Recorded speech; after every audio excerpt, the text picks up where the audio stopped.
going on, YouTube? Today is 7/26/2024. Man, I had the opportunity to call some local coin shops. Stick around to the end of this video. Got my list here. I'm saving the best two for last. Very interesting. Got to go out to the woods the other day with my good buddy, and we met a couple folks that showed us this beautiful lake that we had no idea was there, so might be some camping on the horizon. It's nice to get away. All right, I called 1, 2, 3, 4, 5 shops. I think I actually called 6. I asked them 3 questions. First one I asked, I told them, I'm looking to sell some silver. I asked them what they prefer to buy, if they're buying, and if there's anything they're not buying. Now, we stuck to bullion on this. I'm not talking jewelry, I'm not talking scrap, I'm not talking any of that. So keep that in mind. And I got some very, very, very interesting results. Now, the reason I decided to do this is, if y'all remember, not too long ago I sold some silver, and my LCS was very selective on what they were willing to purchase and what they were not willing to purchase. So it got me thinking. And I think it's important to make these calls every so often so that we know what's in the market, so that we can remain, diversified. First shop I called, they said they're buying it all. I said, what are you paying? Oh, by the way, at the time I made these calls, which was yesterday, I believe, $29.05 was the silver price and $24.07 was the gold price. So keep that in mind. First shop said buying it all. I said, what are you paying? They said $1 under spot. ASEs, they were paying $30.08, and like I said, silver was $29.05, so a little over $1 over spot. And Canadians and other sovereigns, they were paying $28.83, so a little bit more than generics, a little bit less than ASEs, and that was a common theme. Second shop I called, no preference on size. We like that. ASEs were 50 cents over spot. Generics were $1.50 under, and Canadians were 50 cents under. So again, and other sovereigns, again, a little bit more than the generics, but a little bit less than the ASEs. And that seemed to be a common answer, which shouldn't surprise anybody. Local coin shop number 3. ASEs, $28.84. Generics, $2 under. The fourth shop, this was interesting, said not buying bullion, only buying collectibles. I said, oh, so Numis only? And he said, yes. He goes, I'm not moving any product. I can't buy bullion because no one's coming in to buy it, which I thought was interesting. So he was only looking for Numis. And he suggested that I call, and I will name one shop in this video because I asked specifically if I could once I called him. He did say, well, call Dennis down at Center Street in Tigard.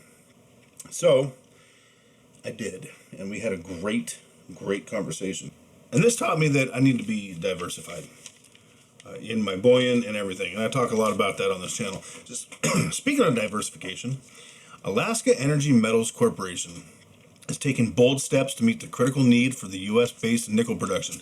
And nickel is something I'd really like to get into, probably on the paper end of things, not the physical market, maybe a little bit. And it's crucial for booming electric vehicle, or EV, and renewable energy markets. Nickel is a vital component in batteries that power EVs, and the demand for this metal is skyrocketing. Nickel's been doing pretty well. Tesla, of course under the leadership of Elon Musk, has highlighted the importance of nickel in their high-performance batteries. Musk has publicly urged mining companies to increase nickel production, promising substantial long-term contracts for those who can provide nickel efficiently and sustainably. This call to action undergoes the growing necessity for a reliable domestic supply of nickel to support Tesla's ambitious production goals and the broader EV market. Alaska Energy Metals, ticker AKEMF.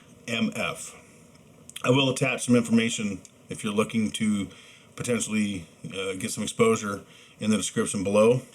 Nothing you hear here is financial advice. Do your own research, form your own opinions.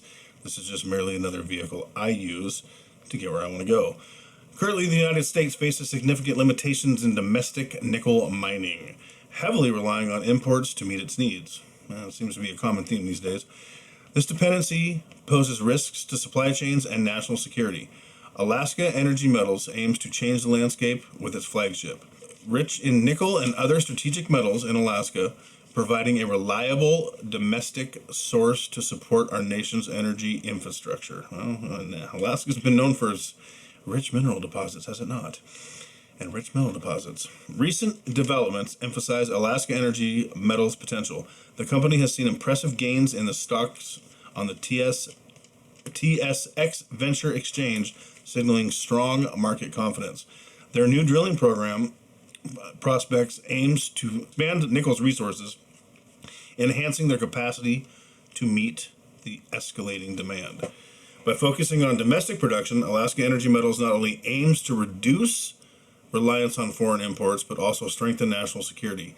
The company is committed to environmental sustainability and operational excellence, ensuring responsible sourcing of materials essential for Alaska Energy's future.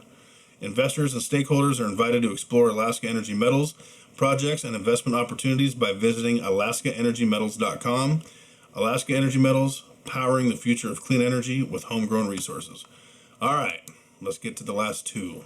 So I called my LCS that I go to, and he still said he's absolutely not buying 90% because he has a lot. And he also said no 100-ounce bars. And I said, what if I gave you a good deal on it? He says, no. He says, I can't move them. He goes, I like 10-ounce bars, but I'll only buy one. I said, what about 5-ounce bars? Because, again, he says he has a hard time moving 10-ounce bars, which kind of surprises me. Maybe people are too broke to buy them. I mean, things are tough out there, y'all. He also said he likes 5-ounce bars, but he would not buy more than 5 because it's hard for him to move. He does pay spot for ASEs. Generic was $1 under, and I think he said Canadians were $1 under. It might have been 50 cents. Don't quote me on that. I cannot remember. Now, let's get to Dennis at Center Street. I used to go in there when I was younger with my dad. I always remembered I liked the experience there. We had a great conversation on the phone. Dennis says he's buying it all. And I asked him specifically if I could, name his shop because of the conversation we had. And he said, yeah. He goes, as long as, you tell the truth. I said, oh, absolutely. And when it came to ASEs, this is very interesting. He's paying more for ASEs, obviously. But what he told me, and this speaks to his integrity, he goes, I will pay more for ASEs.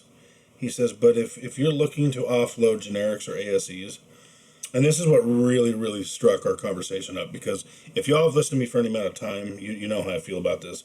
He says, I would sell your generic and keep your ASEs because the premium on them have come down and people are not willing to pay for them what they were. And I found that very interesting because he's absolutely correct. And we started laughing about how the mint drops production every so often and people will pay an insane amount. And he agreed. He goes, at the end of the day, he goes, it's silver. He goes, but people will, during certain times, pay so much more for them, premium-wise, than others when the production drops. And him advising me, as just a random guy on the phone, to not sell my ASEs if I have an option, really spoke to his integrity. So I'm going to go in there and I'm going to have a nice conversation with him and probably buy some bullion from him just because I thought that spoke very highly of him. Anyway, that being said, nothing here is financial advice. Find me on Rumble. Check the description and the links below. Money Metals link in the description below. And whatever y'all do, keep stacking.